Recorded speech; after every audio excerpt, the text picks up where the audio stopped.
Have you ever taken a photograph that looked absolutely perfect on the back of your camera, only to get home, load it onto your computer, and realize it was either far too dark or completely overexposed?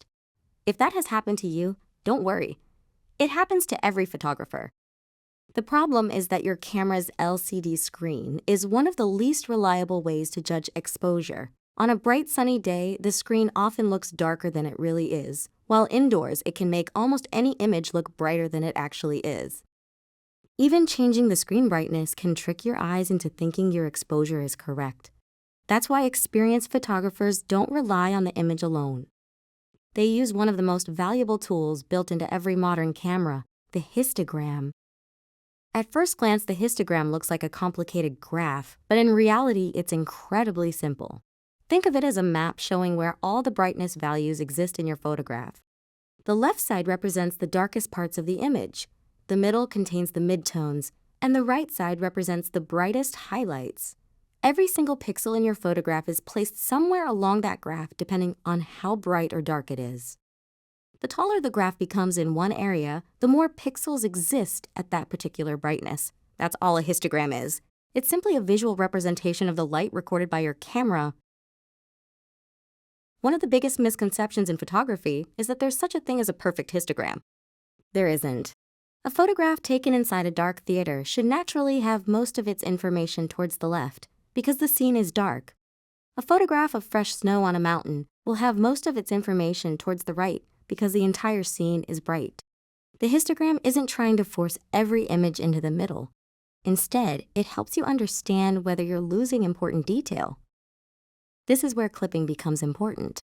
If the graph is pushed hard against the left edge, your shadows may have become completely black, meaning there's no detail left to recover.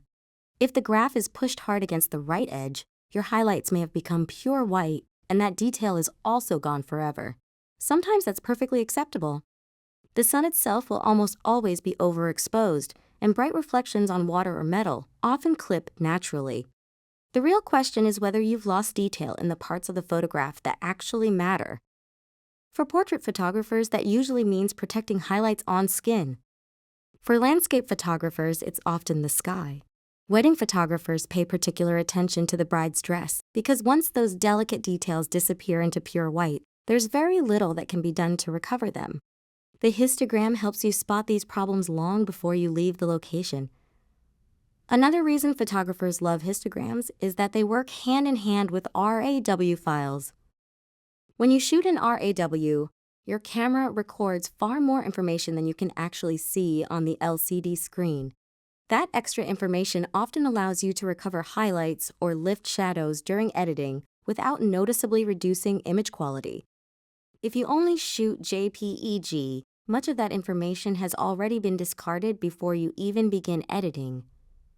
Here's a simple exercise that will teach you more in 10 minutes than reading about histograms for an hour. Find a scene with both bright and dark areas and photograph it 3 times. Make one image intentionally too dark, one that looks correctly exposed, and one that's intentionally too bright. Now compare not only the photographs but also the histograms. Watch how the graph moves across the screen as the exposure changes. Before long, you'll stop guessing your exposure and start understanding exactly what your camera is recording. The most important thing to remember is this. Your camera screen shows you a picture, but the histogram shows you the data behind that picture. One can be affected by sunlight, reflections, and screen brightness. The other is simply telling the truth. That's why professional photographers glance at the histogram after almost every important shot. It's one of the quickest ways to know whether you've captured all the detail you need before the moment disappears forever.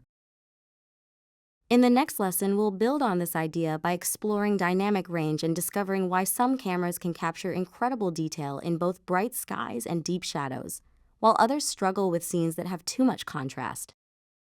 Once you understand dynamic range, you'll begin seeing light the way professional photographers do.